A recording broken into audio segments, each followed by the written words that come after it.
जय व्योमार कुमारी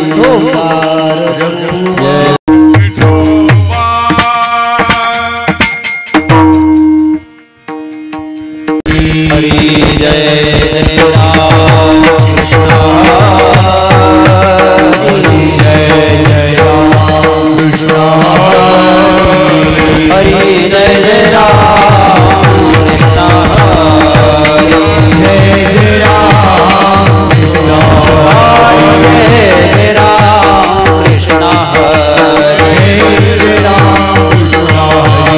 कृष्ण हरि जय जय राम कृष्ण हरि जय राम कृष्ण हरि राम कृष्ण हरे राम कृष्ण हरे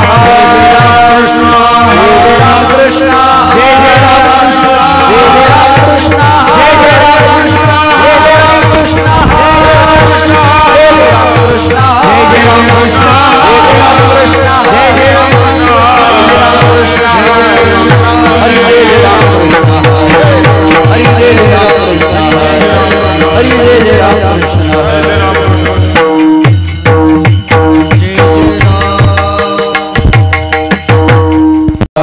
लोचनी सुख झाले हो साजनी सुख झाले हो साजनी सुख झाले हो सुख झाले हो साजनी सुख झाले हो साजनी सुख झाले हो साजनी तोहा विठ्ठल वरवा तोहा माधव वरवा तोहा विठ्ठल वरवा तोहा माधव वरवा तोहा विठ्ठल वरवा तोहा वरवा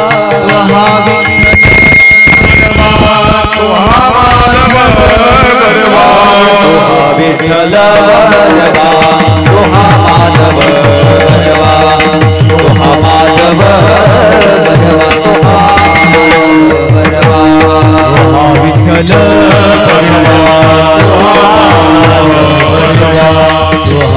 माधव वरवा तोहा माधव वरवा बहुत सुकृताची जोडी म्हणून विठ्ठली आवडी म्हणून विठ्ठली आवडी म्हणून विठ्ठली आवडी सुकृताची जोडी म्हणून विठ्ठली आवडी म्हणून विठ्ठली आवडी म्हणून विठ्ठली आवडी तोहा विठ्ठल वरवा तोहा माधव वरवा विठ्ठल वरवा तोहा माधव तोहा विठ्ठल वरवा तोहा माधव वरवा तोहा माधव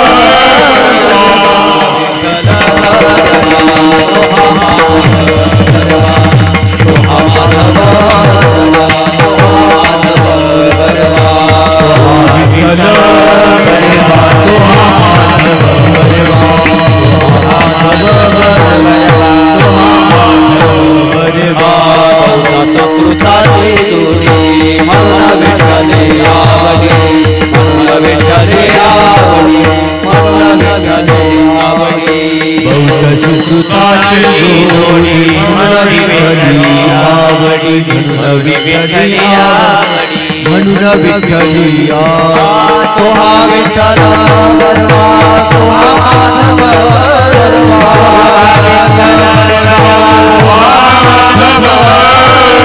विठ्ठल वरवा तोहा माधव वरवा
हा बालक नंदा हरी हरि हा बालक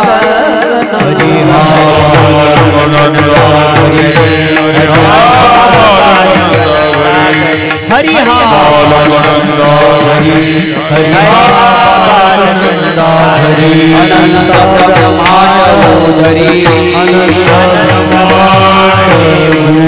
अनंत ब्रह्मांड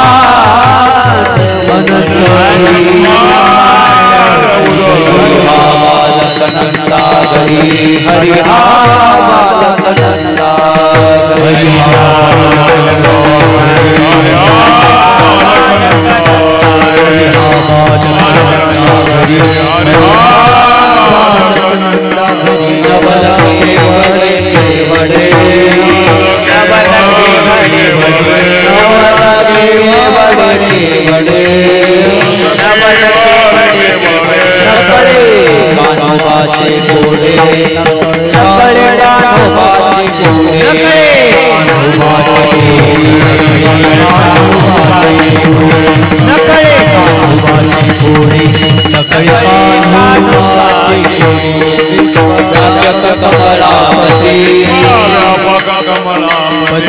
विश्वव्यापक कमलापति गौरनी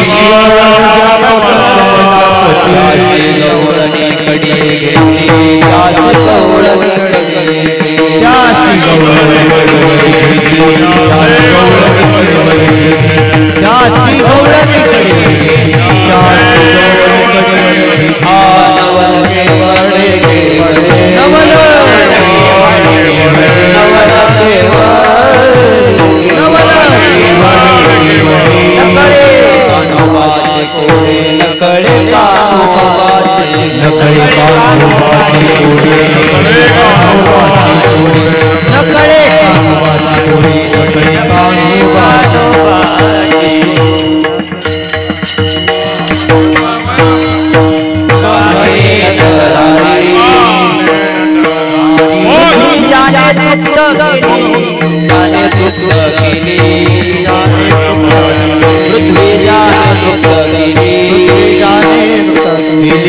यशोदा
विठ्ठल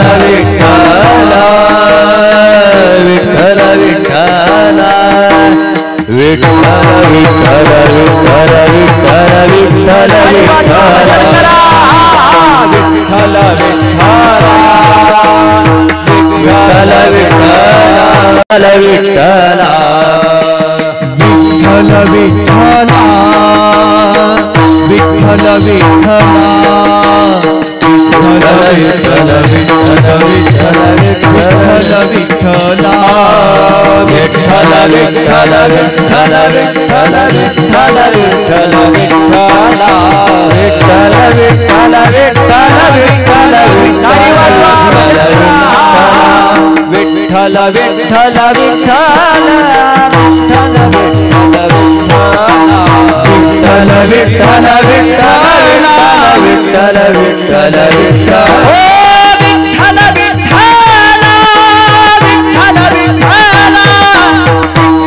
विठ्ठला विठ्ठला विठ्ठल विठ्ठल विठ्ठला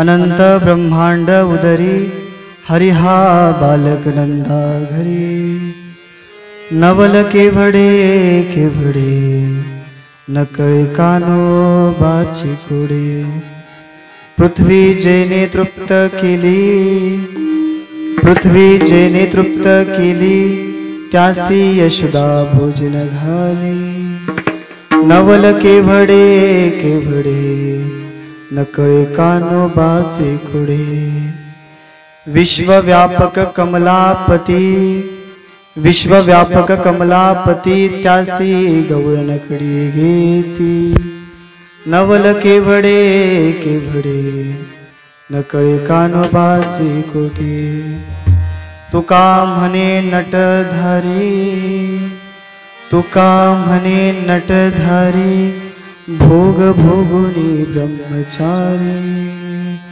नवल केवडे केवडे नकळे कानो बाचे कुडे विठ्ठला विठ्ठला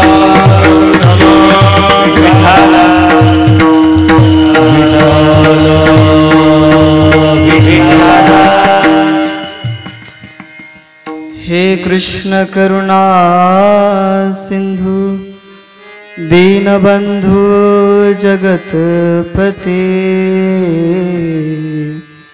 गोपेश गोपिकांताय राधकांता नमोस्तुते वाच्छाकल्पतरुभ्यश्च कृपा सिंधु एव च पतितानाय पावनेभ्यो वैष्णवयोभ्यो नमो नमः पांडुरंगा करो प्रथम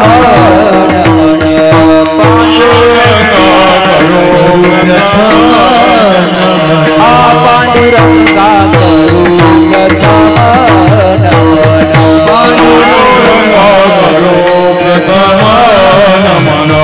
दूसरे चरण संतानिया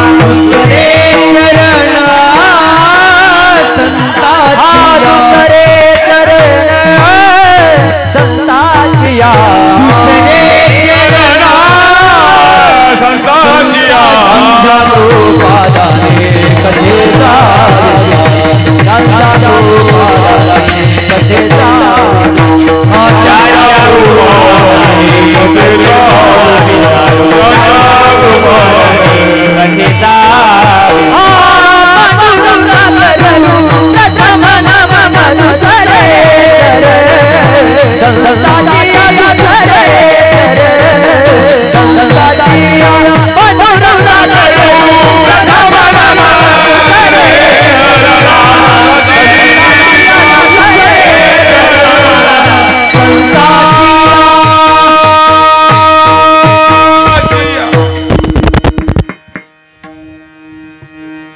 हे टीकादशमस्कंदेची भाषा महाराष्ट्र देशची अंतर्वेदी गोदे प्रभरेची ते प्रदेशी निर्तिरी पंचकोळसा म्हाळसा क्षेत्री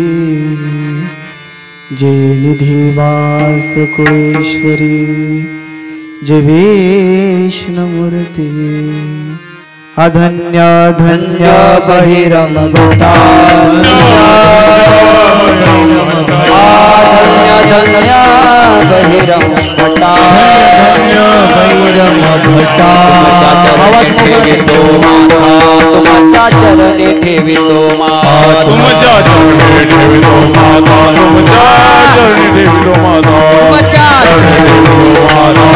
तुझ्या चरणी ठेवितो धन्य धन्य बहिरंगता तुमच्या चरणी ठेवितो तुमच्या चरणी ठेवितो तुमच्या चरणी ठेवितो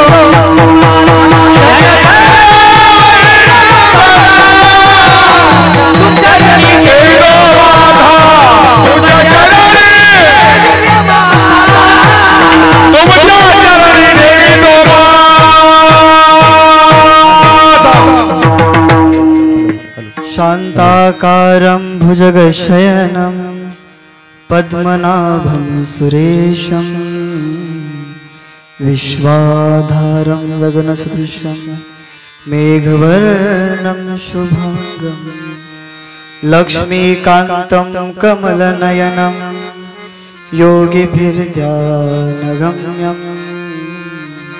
वन्दे विष्णुभवभयहरणं सर्वलोकैकनाथम्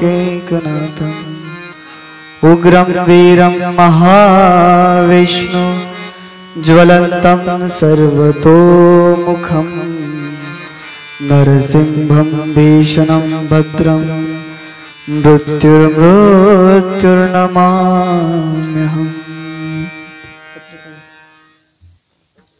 प्रस्तुत प्रसंगावर घेतलेला अभंग जगद्गुरु जगतवंदनीय संत श्रेष्ठ श्री तुकाराम महाराजांचा 5 चरणाचा हा अभंग असून या अभंगामध्ये जगद्गुरु तुकाराम महाराजांनी गोकुळामध्ये भगवान श्रीकृष्णांचे चरित्र केलेलं आहे त्या चरित्राचं गायन या अभंगामध्ये महाराजांनी केलं। विठ्ठल विठ्ठल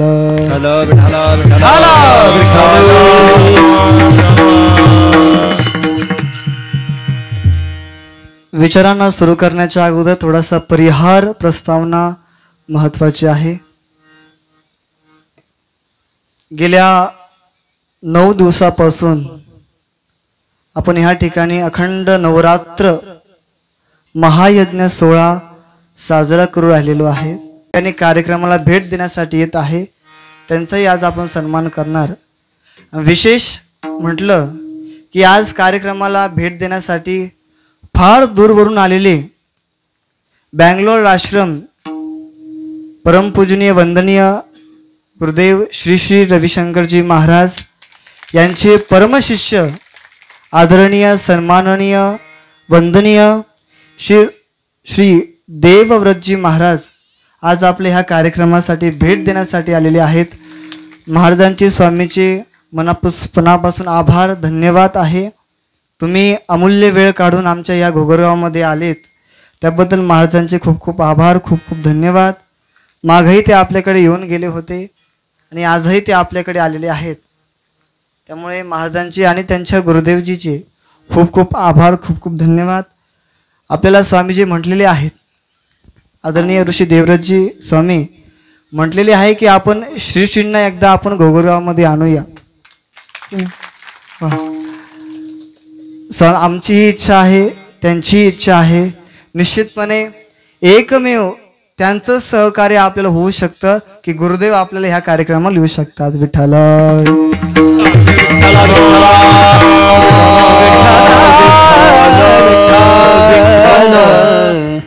ज्यांचा विशेष असा आशीर्वाद ह्या कार्यक्रमावर आहे असे असणारे आदरणीय श्री संत बहिराज जातवेजी महाराज त्यांच्या ह्या जन्मभूमीवर आपण आज आहे। त्यांची ही कर्मभूमी आहे आपण त्याचा विस्तार करणारच आहोत। श्रीमद भागवतामध्ये असणारा दशमस्कंद याच्यावर त्यांनी टीका करून भैरवी नावाचा ग्रंथ आपल्या ह्या मानव कल्याणासाठी रचलेला आहे। 25,741 ओव्या ह्या ग्रंथामध्ये आहेत। ज्याच्या कुटुंबामध्ये हा ग्रंथ मिळाला त्याने जर काही ओव्या वाचल्या असतील तर त्या ओव्यांपैकी जी 9व्या अध्यायामधली जी ओवी आहे 8व्या क्रमांकाची त्या ओवीमध्ये भगवान नरसिंहाचं वर्णन आलेलं आहे। तसेच भगवंताची भक्ती कशी करावी भगवंताला प्रसन्न कसं करावं त्या ओवीमध्ये उल्लेख आहे। विठ्ठल विठ्ठल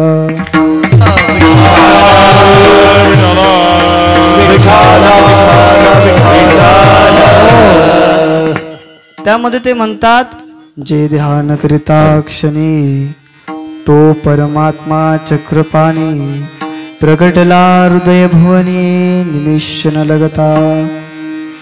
म्हणे जो साधक जीवनामध्ये भगवंताचं डोळे बंद करून एकाग्र होऊन मनामध्ये केशवाचं नारायणाचं ध्यान करतो, जे ध्यान करिता क्षणी म्हणे क्षणभर का होईना जो मनापासून भगवंताचं ध्यान करतो.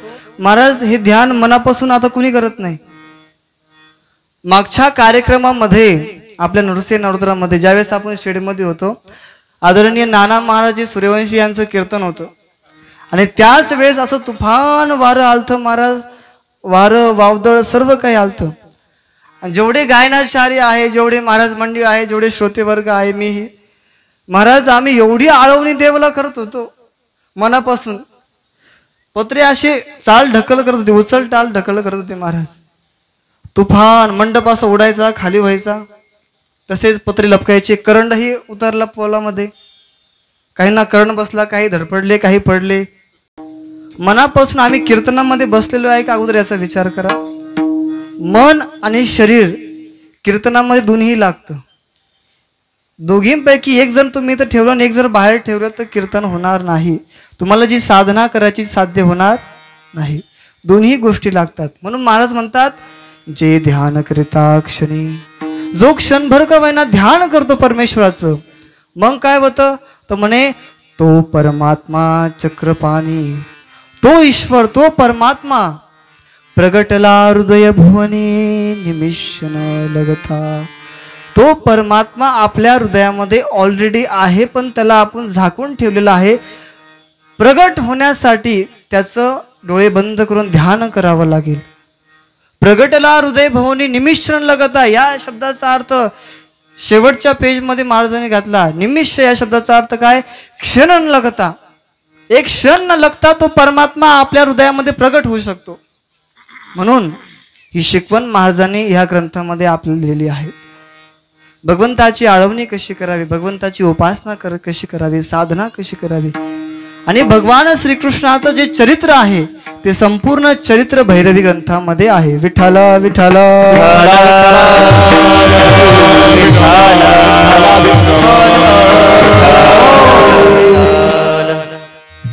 त्यांची ही कृपा आपल्या ह्या कार्यक्रमावर आहे.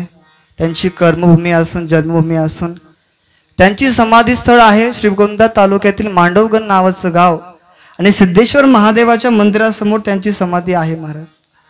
आणि आज घोगरगावचं परम भाग्य आहे की आज आपल्या ह्या गावामध्ये श्री संत बहिराज जातवेद महाराज यांनी ग्रंथ लिहिलेला आहे.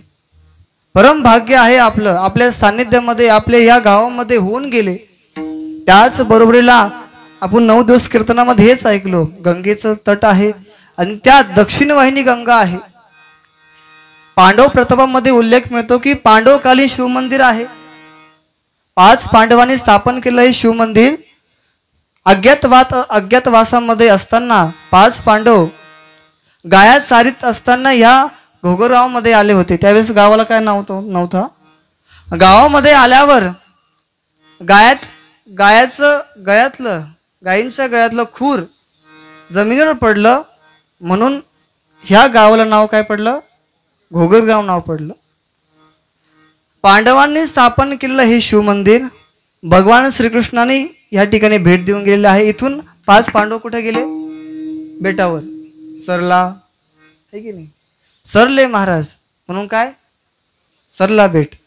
आता परमपूजनीय रामगिरीजी महाराजांनी नाव बदललेलं आहे. गोदावरी गोदाधाम. सुंदर असं नाव महाराजांनी दिलेलं आहे. त्यानंतर आदरणीय वंदनीय पूजनीय गुरुवर्य श्री किसनगिरीजी बाबा यांचाही कृपा आशीर्वाद आपल्या ह्या कार्यक्रमावर आहे. या गावावरही आहे महाराज. 2 वर्ष किसनगिरी बाबा या ठिकाणी राहिले. त्यांची बहीण श्री अग्नी माताजी माता रोज दर्शनासाठी महाराज तिथं जायचे, मातेचं दर्शन करायचे आणि महादेवाच्या मंदिराच्या पाठीमागं महाराजांनी भस्मही काढलेला आहे. अनेक लोकांना त्या भस्माने फरक पडलेला आहे. अजूनही त्या ठिकाणी भस्म आढळतो. महाराजांचाही कृपा आशीर्वाद आपल्या कार्यक्रमावर असून त्यांचीही कृपा आहे. तसेच पूजनीय वंदनीय ब्रह्मलीन सद्गुरू श्री नारायणगिरीजी महाराज यांचाही कृपा आशीर्वाद कृपा दृष्टी आपल्या ह्या कार्यक्रमावर आहे. इकडून बेट आलं आणि इकडून देवगड आलं, इकडून आग आणि इकडून थंड, आणि दोघांच्या मध्ये आम्ही. बरोबर आहे की नाही? नारायणगिरी महाराज कसे होते? कडक स्वभावाचे होते. बरोबर आहे की नाही? आता आम्हाला इकडूनही आग लागत आणि इकडून पाणीही लागत. इकडे शांती ब्रह्म आले. बरोबर आहे की नाही? आम्ही पाण्यातही आणि आगीत मध्ये आहे. काही लोक आले का आम्ही भडकलो लोक म्हणतो बाबा लयच रागवतो. आणि काही लोक आले आम्ही नम्रतेने बोललो की बाबा फार नम्रतेमध्ये आहे. पण आता दोन्हींचं पाणी लागलं म्हणून स्वभाव साहजिक आहे. विठ्ठल विठ्ठला विठ्ठला विठ्ठला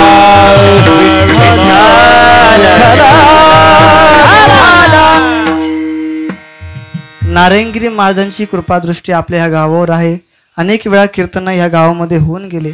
ज्यांनी नारायणगिरीजी महाराजांना पाहिलं तेही भाग्यशाली आहे महाराज. त्यांचाही कृपा आशीर्वाद आपल्या ह्या कार्यक्रमावर आहे. तसेच परमपूजनीय वंदनीय गुरुवर्य अखिल भारतामध्ये ज्यांचं नाव गेलेलं आहे महाराज, नवे नवे तर भारताच्या बाहेरही आहे, बँगलोरपर्यंत नाव गेलं बाबाजींचं. एवढी बाबाजींची किमया आहे. आदरणीय सन्माननीय श्री शांतीब्रह्म श्री देवगडजी महाराज, देवगडकरजी महाराज, त्यांचं नाव घेणं थोडंसं दुस्तर वाटतं, कारण की गादी मोठी आहे, आपल्यापेक्षाही मोठी आहे. म्हणून देवगडचे बाबाजी पहिल्या दिवशी येऊन त्यांनी आपल्यावर कृपादृष्टी ठेवली, म्हणून 9 दिवस महाराज पाऊस आला नाही. पहिल्या दिवशी येऊन गेले, सर्वांकडे पाहिलं, 3 तास थांबले महाराज. बरं का नागरे महाराज, 3 तास थांबले. एवढं प्रसन्न त्यांना वाटलं महाराज या ठिकाणी. बाबाजी म्हटले मला निघू वाटत नाही इथून. आश्रममध्ये बसल्यावर बाबा म्हटले मला निघू वाटत. एवढी प्रसन्नता, एवढी आत्मीयता ह्या ठिकाणावर आहे. निश्चितपणे या ठिकाणी काहीतरी ऊर्जा आहे. कोणीही येतं या ठिकाणी रममान होतं महाराज. असे वातावरण गोदातटी. बाबाजी आल्यावर कुदळ टाकायचं लांब राहिलं. बाबा सर्वत्र पाहत बसले, काय काय पाहावं काय काय नाही. बाबाला असं झालं. मंदिरामध्ये गेले, दर्शन घेतलं, इकडं जाऊ तिकडं जाऊ.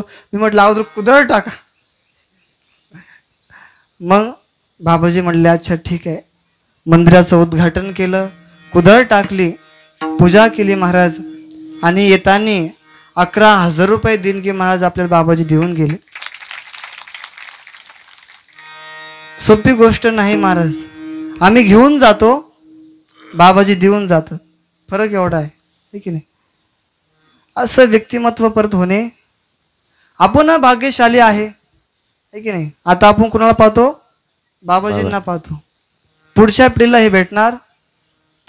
आपल्या ह्या काळामध्ये आपल्याला बाबाजी पाहायला भेटत आहे. निश्चितपणे महाराज पुढच्याही पिढीला ते पाहावे. भगवंताकडे एकच प्रार्थना करतो, विनंती करतो, आम्हा सर्वांचं थोडं थोडं पुण्य एकत्र व्हावं. आणि नागरे महाराज म्हटल्याप्रमाणे बाबाजींना ते पुण्य मिळावं. आणि ते पुण्य मिळाल्यावर बाबाजींचं आयुष्य अजून दीर्घायू व्हावं, हीच भगवंताच्या चरणी प्रार्थना महाराज. असं व्यक्तिमत्व महाराज चेहऱ्याकडे पाहिल्यावर एवढा आनंद होतो, एवढी प्रसन्नता वाटते. आल्यावर एवढं वय झालं महाराज, पण तेच तेज, तीच प्रसन्नता, तेच वैभव. याला अष्टयोगापैकी महाराजांनी वर्णन केलं की ते कोण आहे? राजयोगी आहे की नाही? अष्टयोगापैकी बाबाजी कोण आहे? राजयोगी आहे. आणि त्याच बरोबर गोविंदगिरीचे व्यास महाराज, तेही कोण आहे? राजयोगी आहे. मागण्याची आवश्यकता नाही हो, होऊन सर्व काही येतं. देवगड लोक होऊन दान करतात आणि आम्हाला मागावं लागत. बरोबर आहे? बाबाला होऊन देतात महाराज. बाबा नको म्हणतात तरी बाबाकडे येतं. विचार करा महाराज, ही प्रसन्नता, हे वैभव, ला राजयोगी म्हणतात. आणि बाबा कोण आहे? राजयोगी आहेत. त्यांचाही कृपादृष्टी आपल्या ह्या कार्यक्रमावर, तसेच आपल्या ह्या घोगरगावर आहे महाराज. त्याच पद्धतीने आदरणीय श्री रामगिरीजी महाराज यांची कृपादृष्टी यांचाही आशीर्वाद आपल्या ह्या कार्यक्रमावर आहे. बाबाजींना भेटायलाही आम्ही गेलतो. बाबाजी म्हटले वेळ नाही माझ्याकडे, पण कधीतरी मी चक्कर मारून जाईल. स्वामी प्रकाश रंधगिरीजी महाराज यांची कृपा, यांच्या मार्गदर्शनाखाली चालू असणारा हा कार्यक्रम, त्यांनीही आपला बहुमूल्य सहकार्य ह्या कार्यक्रमासाठी केलेलं आहे. त्यांनाही खूप खूप धन्यवाद, खूप खूप आभार. तसेच समस्त घोगरगाव पंचकृषी ज्यांनी आम्हाला ही जागा दान केली महाराज, त्यांचे मनापासून आभार, मनापासून धन्यवाद, खूप खूप आभार आहे. आणि अजूनही लोक देणार आहे, राहिलेल्यांची जागा आम्हाला भेटणार आहे. तसेच त्यांनाही धन्यवाद आणि त्यांचेही आभार. विठ्ठल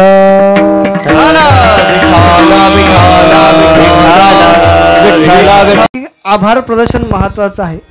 10 दिवस सेवा महाराज होत आहे आणि ते जे सेवा करतात त्यांचं नाव घेणं हे फार महत्वाचं आहे आणि ते घ्यावंच लागतं. कारण सेवा करणारे आहे महाराज. निश्चितपणे ह्या गादीवरून आम्ही जर नाव घेतलं त्यांचं कीर्तनाच्या आत न घेता अगोदर किंवा बाहेर जे नंतर, निश्चितपणे महाराज त्यांच्यावर कृपा झाल्याशिवाय राहणार नाही. पण चालू कीर्तनामध्ये कुणाचं नाव घेता येत नाही. महाब्रह्म हत्या हे की नाही, एका वाचून त्या पांडुरंगा, म्हणून आम्ही अगोदरच सर्व काही नाव उरकून टाकतो. किंवा काही हा जो परमार्थ चालू आहे महाराज प्रत्येक गावामध्ये चालू आहे. असं एकही गाव सुटलं नाही की त्या गावामध्ये परमार्थ होत नाही. प्रत्येक गावामध्ये परमार्थ चालू आहे, अध्यात्म चालू आहे, हरिकीर्तन, हरिपूजन, कथा प्रत्येक गावामध्ये लोक मोठ्या उत्साहाने साजरे करतात. आणि ते उत्सव साजरे करत असताना त्यातला आनंद त्या ग्रामस्थांना किंवा त्या पंचकृषीला मिळत असतो. तो आनंद घेत असताना महाराज ते एकच विचार करतात की आम्ही जे करत आहे या आनंदामध्ये आम्हाला द्विगुणित आनंद प्राप्त व्हावा. तो द्विगुणित आनंद म्हणजे काय, आम्हाला भगवंताची प्राप्ती व्हावी, भगवंताचा आशीर्वाद आम्हाला ह्या कार्यक्रमातून, या अध्यात्मातून, या सोहळ्यातून आम्हाला मिळावा. म्हणून महाराज सर्व ग्रामस्थ एकत्र येऊन मोठे मोठे सोहळे, हरिकीर्तन, कथा सगळे साजरे करत असतात. 10 दिवस आपण या ठिकाणी नवरात्र साजरा केला. उद्दिष्ट एवढंच आहे की ह्या 10 दिवस नवरात्रामध्ये आम्ही जेवढी सेवा केली, भगवंताची आळवणी केली, भगवंताची स्तुती केली, या स्तुतीद्वारे भगवंताचा आशीर्वाद आम्हाला सर्व लेकरांवर यावा म्हणून मोठा हा अट्टहास आहे. आपण सर्वजण मनापासून भगवंताची 9-10 दिवस महाराज भक्ती करत होतो, आळवणी करत होतो. आणि आळवणी करत असताना महाराज भगवंताने ती आळवणी ऐकली म्हणून हा काल्याचा प्रसंग ओढावला. विठ्ठल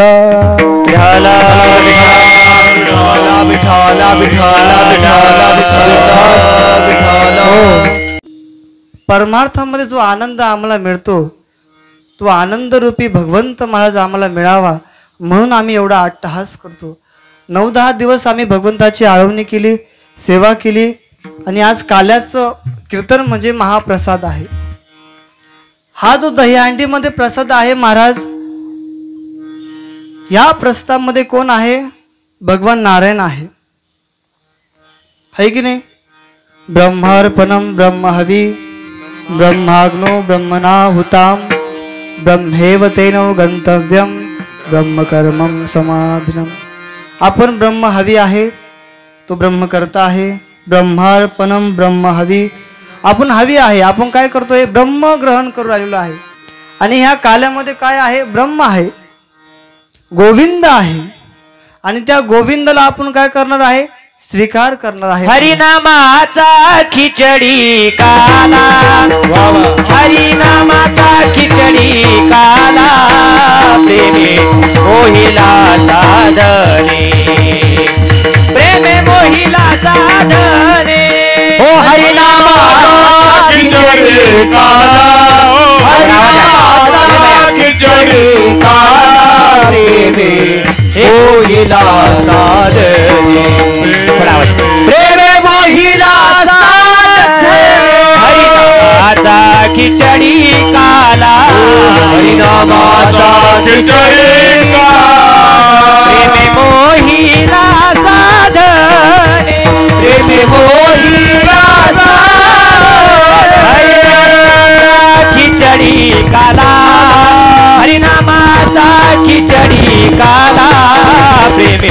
मोहिला साधने प्रेमे मोहिला साधने हरी हरी हरी नामाचा खिचडी काला हरी नामाचा खिचडी काला देवी मोहिला साधने प्रेमे मोहिला साधने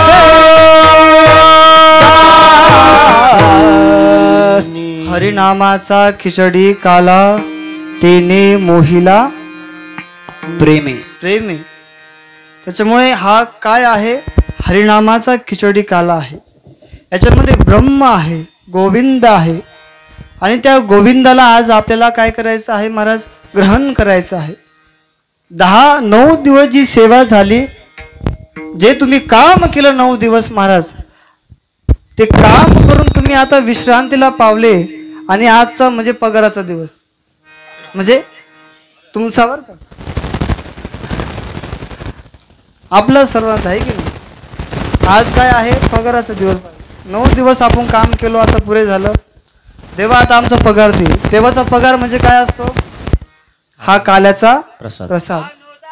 प्रसाद देतो पंढरीनाथ प्रसाद देतो पंढरीनाथ प्रसाद देतो पंढरीनाथ भानुदास किती गात प्रसाद देतो पंढरीनाथ प्रसाद देतो पंढरीनाथ प्रसाद देतो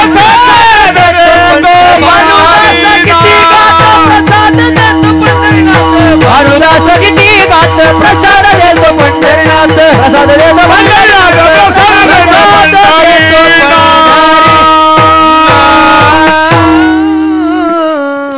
भानुदास किती गात प्रसाद देतो पंढरीनाथ. या कीर्तनामध्ये महाराज आम्ही किंवा तुम्ही प्रसाद देणार नाही. कोण देणार? पांडुरंग देणार महाराज. साक्षात पांडुरंग स्वरूप या कीर्तनामध्ये उभा आहे आणि तो आम्हाला या काल्याचा प्रसाद देणार आहे.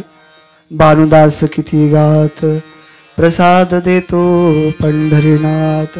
तो पांडुरंग महाराज या काल्याच्या दही अंडेमध्ये विराजमान आहे आणि त्याला आम्हाला ग्रहण करायचं आहे.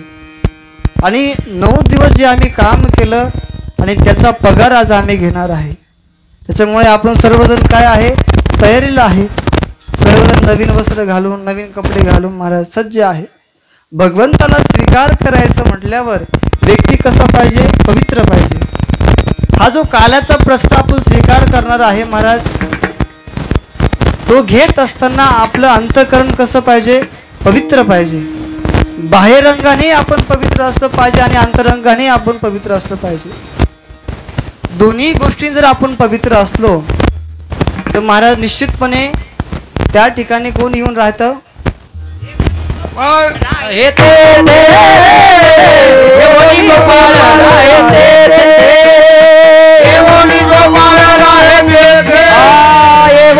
गोपाळ राये तुका म्हणे चित्त करारे निर्मळ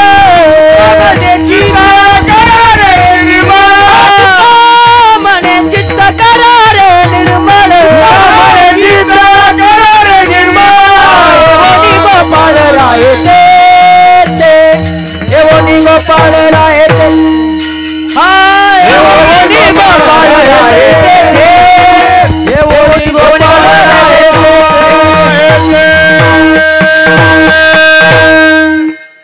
ज्याच्या अंतःकरणामध्ये खोट नाही, ज्याच्या अंतःकरणामध्ये द्वेष नाही, ज्याच्या अंतःकरणामध्ये मोठेपण नाही, त्याच्या अंतःकरणामध्ये कोण येतं? तर म्हणे कालारूपी गोविंद येतो. येऊनी राहे तेथे. गोपाळ आपल्या अंतःकरणामध्ये, हृदयामध्ये येणार, इथं घर करणार आणि इथं विराजमान होणार महाराज. तसं जर महाराजांनी वर्णन केलेलं आहे. खरं पंढरपूर कुठं आहे? हे आहे की नाही? काय आहे पंढरी? आत्मा. आत्मा हा विठ्ठल. आपलं हे शरीर जे आहे महाराज, खऱ्या अर्थाने पंढरपूर हे शरीर आहे. काया ही पंढरी आहे आणि जो आत्मध्ये जो वास करतो, आत्मारूपी परमात्मा, तो कोण आहे?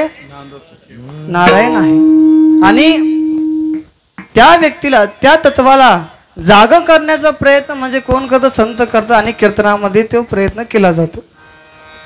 आणि अंतःकरण शुद्ध करून, अंतःकरणामध्ये द्वेष काढून, मत्सर काढून मोठेपणाचा भाव काढून महाराज व्यक्तीने जो आत्म्यामध्ये भगवंत आहे किंवा आत्मारूपी भगवंत आहे त्याला पुन्हा प्रगट करण्याचा प्रयत्न व्यक्तीने जीवाने केला पाहिजे.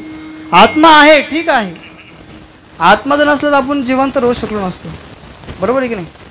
पण आत्मारूपी परमात्माशी सांगड करण्यासाठी व्यक्तीने भगवंताची आळवणी केली पाहिजे.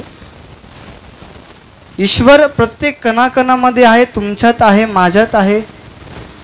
काही लोकांनी कालच नाथ महाराजांनी सांगितलं की दिसत का नाही, लोक असं प्रश्न करतात. आपल्यामध्ये परमात्मा आहे, तुमच्यातही परमात्मा आहे, दिसत का नाही याचा प्रश्न तुम्हाला सांगतो. ज्या पद्धतीने हा माईक चालू आहे, बरोबर आहे की नाही, कनेक्शन कुठे आहे वारीचं, गव्हाणे पाटलाकडे आहे.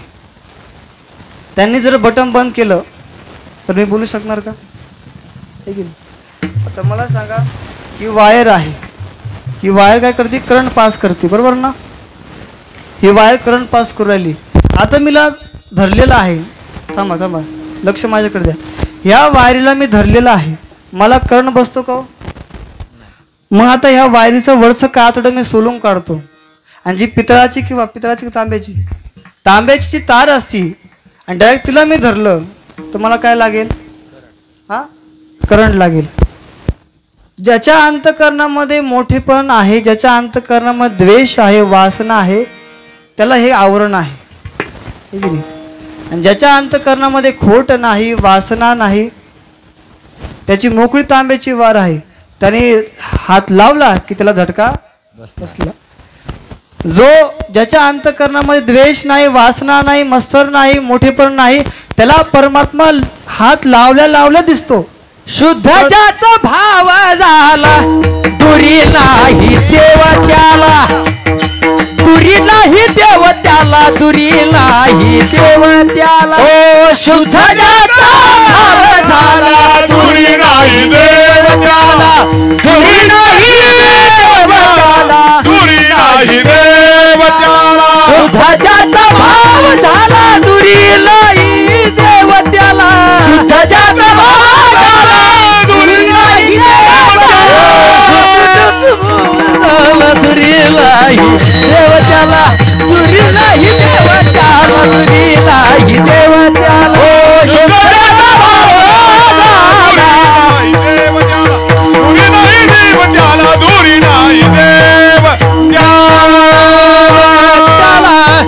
झाला दुरी नाही देव त्याला, त्याला देव दुरावत नाही, ज्याचा भाव शुद्ध झाला महाराज. आता आपण या ठिकाणी सर्वजण बसलेलो आहे, भावाने आपण एकत्र आलेलो आहे, बरोबर ना, एकत्र जमलेलो आहे. प्रत्येकाच्या मनामध्ये काय आहे, भगवंताविषयी भाव आहे. मग भावाचेही अनेक प्रकार आहे की नाही. कुणी भावामध्ये गाठ धरतं, बरोबर, कुणी भावामध्ये गाठ धरत नाही, कुणी वरचेवर नमस्कार करतो. आता काही कीर्तनामध्ये बसतात तर नावासाठी बसतात, बरोबर आहे की नाही. काही कीर्तनामध्ये अशासाठी बसतात महाराज, कोण काय करतं याच्याकडे लक्ष द्यायसाठी येतात. आणि कोण कसं काय वागतो, काय करतो, कोण स्टेजवर वारंवार येतो, काही याला पाहण्यासाठी येतात महाराज, बरोबर आहे की नाही. आता काही जणी अशा येतात महाराज, समोरचे कपडे कसे आहे, वस्त्र कसे आहे, यालाही पाहण्यासाठी काही जण येतात. आता लग्नामध्ये जी गोष्ट जास्त चालते, कीर्तनामध्ये येत असताना, कथेमध्ये येत असताना आमचा भाव कसा आहे हा अगोदर पाहायला पाहिजे. ज्याचा भाव शुद्ध आहे, जो अंतःकरणातून पवित्र आहे, शुद्ध आहे महाराज, देव त्याला काही दुरावत, त्याला जवळ करतो, भगवंत त्याला जवळ करतो महाराज.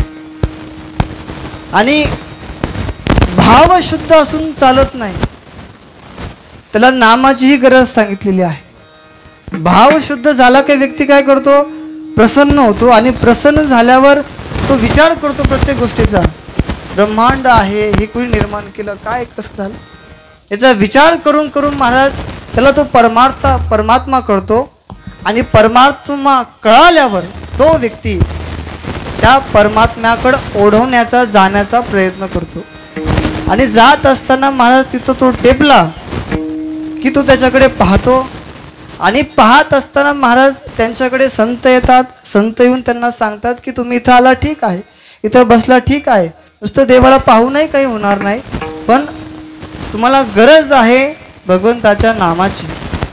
भगवंताचं नाव ज्यावेळेस तुम्ही घेशाल, ईश्वराचं नाव ज्यावेळेस घेशाल महाराज, निश्चितपणे तुमचा भावही शुद्ध आता झालेला आहे, तुम्ही देवाकडे वळलेली आहे. पण आता देवाचं नाव घेऊन ज्या गोष्टी शक्य नाही, अशक्य आहे, ज्या गोष्टी अशक्य आहे, ज्या गोष्टी शक्य करण्याची ताकद नामस्मरणामध्ये आहे, जो निरंतर भगवंताचं नामस्मरण करेल, निश्चितपणे या क्षणी पहिल्या ओवीमध्ये सांगितल्याप्रमाणे तो भगवंत तुम्हाला लवकरात लवकर प्रसन्न होईल. विठ्ठला विठ्ठला विठ्ठला विठ्ठला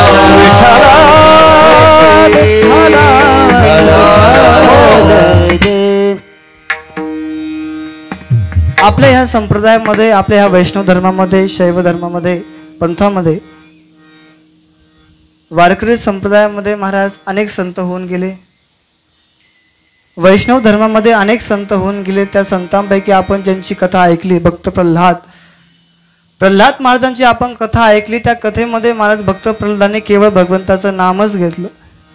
कर्मकांड न करता केवळ केवळ भगवंताचं नाम चिंतन करून, नामस्मरण करून भगवंताची आळवणी भक्त प्रल्हाद महाराज उठता बसता, जागता आणि झोपता निरंतर नारायणाचं, केशवाचं, माधवाचं नामस्मरण करून त्या भगवंताला आळवण्याचा प्रयत्न करायचे. वय किती होतं? हा, वय किती होतं महाराज?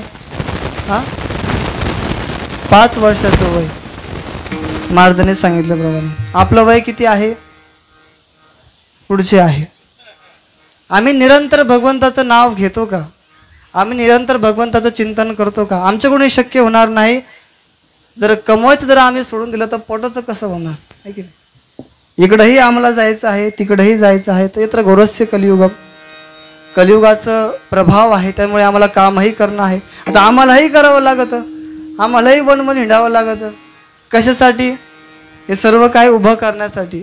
आम्ही जर हिंडलो नाही तर आम्हाला कोणीच विचारणार नाही, बरोबर की? कोणी आमच्याकडे येणारही नाही. आता तुमच्या घरी गेल्यावर म्हणून तुम्ही इथं आले, बरोबर आहे की नाही? जर तुमच्या घरी आम्ही गेलो नाही, एखाद्याने बोलवलं चला बरं जेवायला महाराज, आता वरतून आज नाही कुठं जायचं नाही सांगितलं का तर चेहऱ्यावर 32चा आकडा मार. त्याला नाही धंदा, त्याला नाही धंदा, त्याला नाही धंदा.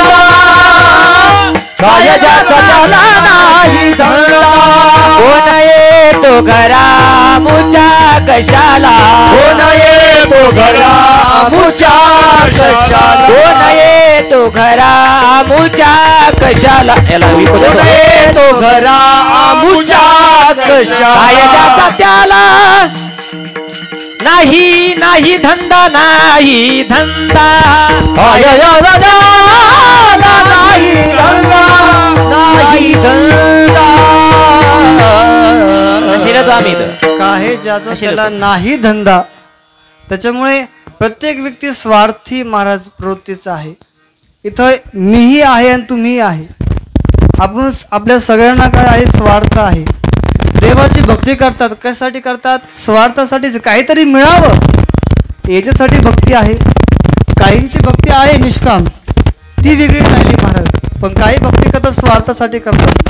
तुम्ही इथं आले, तुमच्याकडे आलो म्हणून तुम्ही इथं आले, नाही तर आता हा सप्ताह नवरात्र होऊन द्या, तुम्ही येणार का बरं इथून पुढं मागं?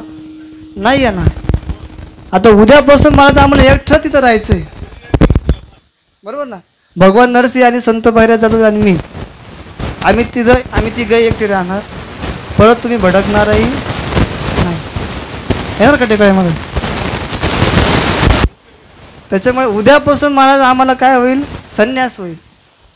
उद्यापासून आम्ही भडकणार नाही. आज एवढी जमाबंदी आहे, कार्यक्रमानिमित्त आहे म्हणून तुम्ही या ठिकाणी आले. आम्ही तुमच्याकडे कार्यक्रमानिमित्त येतो म्हणून देवाणघेवाण चालू आहे महाराज. प्रत्येकामध्ये संसाररूपी आहे, अध्यात्मरूपी आहे, प्रत्येकामध्ये देवाणघेवाण आहे. तुमच्याकडे जाऊ नका, तुम्ही आमच्याकडे येणार नाही. विषय चालू होता भगवंताचं नामस्मरणाचा. भक्त प्रल्हाद महाराज निरंतर भगवंताचं चिंतन करून, नामस्मरण करून भगवंताची आळवणी करायचा. आणि एकदा महाराज तो नरसिंह अवतार त्याच्या पुढे प्रकट झाला. हो, भगवंताचं नाव घेऊन भगवान नरसिंहाने भक्त प्रल्हादाला कडेवर घेतलं महाराज, बरोबर आहे की नाही? नाम प्रल्हाद उच्चारी उचलून घेतला कडेवरी. कडेवरी. आमचं लक्ष नाहीये म्हणून थोडस होऊन जात. भगवंताचं नाव घेतल्यावर महाराज भक्त प्रल्हादाने भगवंताचं चिंतन करून नामस्मरण करून शेवटी त्याला त्याची दया आली. कशामुळे? त्याचाच पिता त्याच्या मागं लागला ठार मारण्यासाठी. महाराज शेवटी त्या पितेला करुणा नाही आली तर म्हणे त्या पितेला वरच्या पितेला करुणा आली म्हणून त्याला शेवटी अवतार घ्यावा लागला. कशातून घ्यावा लागला? स्तंभ.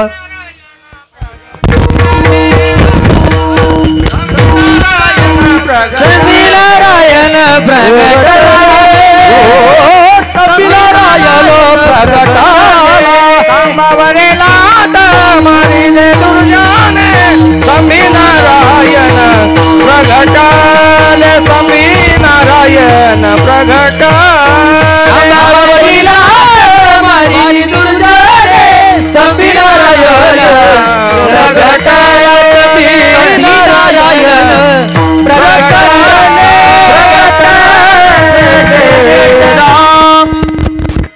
दुर्जन तो लाथ मारी स्तंभावरी स्तंभी नारायण प्रगटले.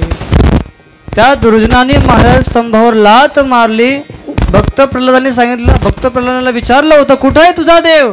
त्यावेळेस भक्त प्रल्हादाने सांगितलं महाराज त्या स्तंभामध्ये हिरू म्हणे जळी स्थळी काष्टी भरला व्यापुनी राहिला दिशा द्रुम. महाराज सर्वत्र भगवंत आहे या खांबा. देव नटला लाला परी देव नटला लाला परी देव नटला लाला परी देव नटला लाला परी हरो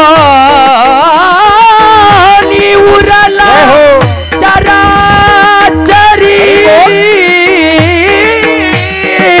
बरो नी उरला चरा चरी चरा चरी देव नटला परी देव नटला लाला परी बरो नी उरला चरी बरो नी उरला चरा चरी देव नटला लाला परी देव नटला लाला परी देव नटला लाला परी